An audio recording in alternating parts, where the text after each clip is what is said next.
questions for you, and we have done very poorly. 45 minutes on this one. Yes, Mr. Speaker, I'll do as guided on the first matter. Allow me, Mr. Speaker, to say on the issue that was raised on a point of order about tabling statistics on recoveries of livestock. I didn't say I'm carrying the statistics. I said if the House directs, I can table them in the House even by Tuesday. I heard you that way. Yes, you can, Mr. Speaker, I can, if you direct, yes. I can table the statistics of recoveries from the time the operation began. In fact, we can even take it backwards a bit, 2 months before, and these 2 months when there have been an operation, and the recoveries and where and what is remaining. Mr. Speaker, also, I maybe inform the House through you that I am informed that the High Court in Chuka has ruled in favor of the Prosecution Council and in favor of the state to cancel the anticipatory bail on the suspected killers. Mr. Speaker, other than that, let me mention or respond to the other issues quickly. We are strengthening the Independent Police Oversight Authority to supplement the work of the Internal Affairs Unit of the National Police Service to provide an independent arm of the state that can help in dealing with extrajudicial killings. I confirm to the House, Mr. Speaker, and I assure the House and the member for Manyata that all extrajudicial instances of extrajudicial killings are actively under investigation, and the policy of this administration is zero tolerance on extrajudicial killings. The police officers have been informed accordingly that we shall not protect any officer who misuses their firearm to kill people other than what the law provides on the use of lethal force in law enforcement. Honorable Speaker, with regard, and that includes the issue around the killing in Kianjokoma. Mr. Speaker, the second one, raised by the member for Baringo North, the Honorable Makilap, that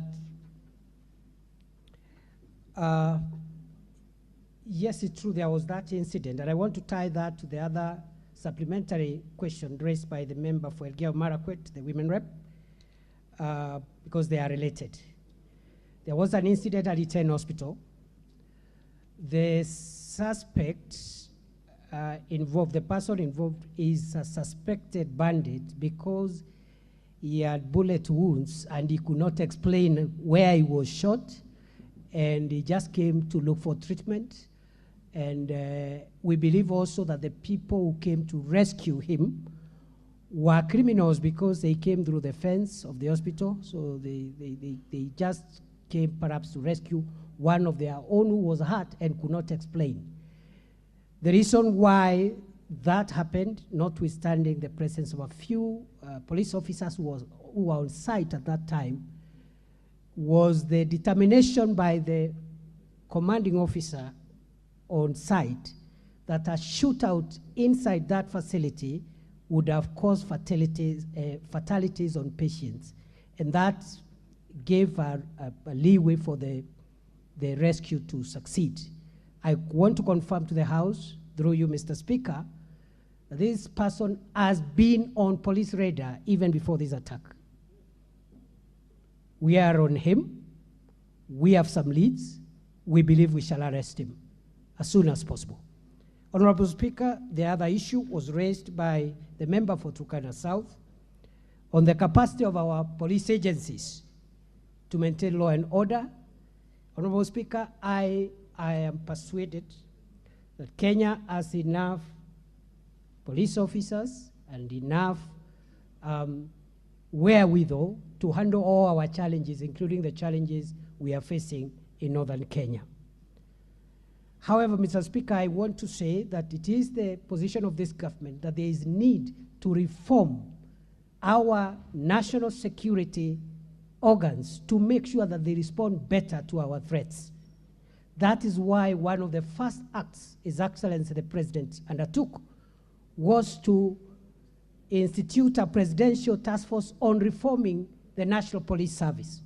which is an admission that there is need to reform around command, around efficiency, and around operational sophistication to make sure that the gaps that we continue to exist, to encounter in our law enforcement of our internal security are resolved. Very shortly, that task force will present its findings. The government has committed to implement all the recommendations without exception that will come from that task force, including changing the entire command of the National Police Service, the terms under which one becomes a commander of any level, tying command to success and results and deliverables, so that you don't become a county commander, a regional commander for life, and there are no results. People are still having insecurity in your area. Make it time-bound and tied to results.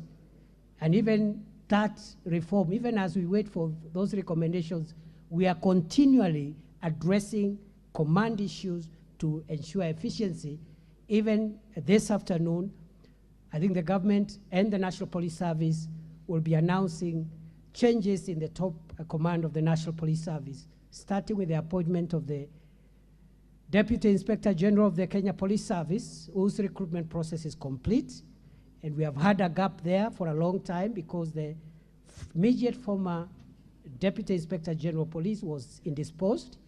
But from this afternoon, that gap is going to be filled, and that will help the Inspector General perhaps to respond a little better and quicker, even as we wait for the other reforms. Honorable Speaker, I have one other last one, the one that was raised around the issue of what measures we are taking to make sure that the gaps we are having are sealed. One, the House may want to know that in 2014, the government started a police equipment modernization program, which ran for 3-4 years, but stopped after that. It was to the tune of 10 billion shillings a year. It really helped to improve the security at that time. But due to the collapse of that funding program, we have had issues around our ability to make Kenya safer. And what this administration has done is to revive the police equipment modernization program. And for the next 3 years, the government of Kenya will spend 20 billion shillings to ensure that we modernize our equipment. I am happy to return here if the House requires so in 3 months, because by that time, in 3 months from now, I expect to have revived the police air wing, which is completely dead. I intend to have acquired at least 3 gunship helicopters for the National Police Service so that we stop depending on the military, because they also have a national duty to perform. I intend to acquire some unmanned armored vehicles, UAVs or drones, and going forward, increasingly, we are going to yield the benefits of technology-driven, intelligence-driven operations. I am happy to come back and report progress on this after a few months on the request of the House. I think, Honorable Speaker, that is it. Maybe if I've left anything, I'll be reminded, but... Only one, far as soft power engaging... Soft power, I agree. Honorable Speaker, I agree. Thank you for the reminder, sir. We believe that the long-term solution of this problem is not just the hardware. But we have made a policy decision that before we can engage on long-term solutions, including issues of economic empowerment and social amenities, we must silence the guns first. We must do whatever it takes to make it rare that there is an attack, there is there's gunfire everywhere. And after that, now we can sit down and ask ourselves, why is it that this problem is recurring all the time?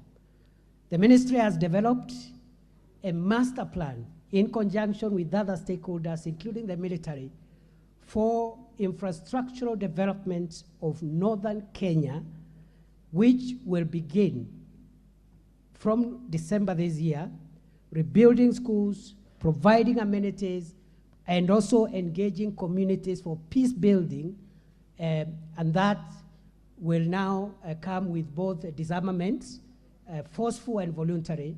But first, before we engage in any of these programs, Mr. Speaker, we are persuaded that we must silence the guns. As soon as we acquire the equipment we are looking at as the National Police Service, there will be a lot of change. But even as we speak, we have made a lot of changes in evacuating the gorges, the valleys, and the hideouts. And the attacks that are happening now are attacking in the criminals who may have used the window we had given for evacuation of civilians so that we comply with international law. That allowed a few, in our view, to escape and mingle with populations, and they are the ones giving us problems, which we are resolving through NPR and through the technology that we are acquiring in the next few weeks or months. Mr. Speaker, I thank you. Thank you, Minister. Honorable members, I know there's much more interest on this, but we have to move to the next question. Question 074 of 2023, Member for Gilgil, Mother Wangari.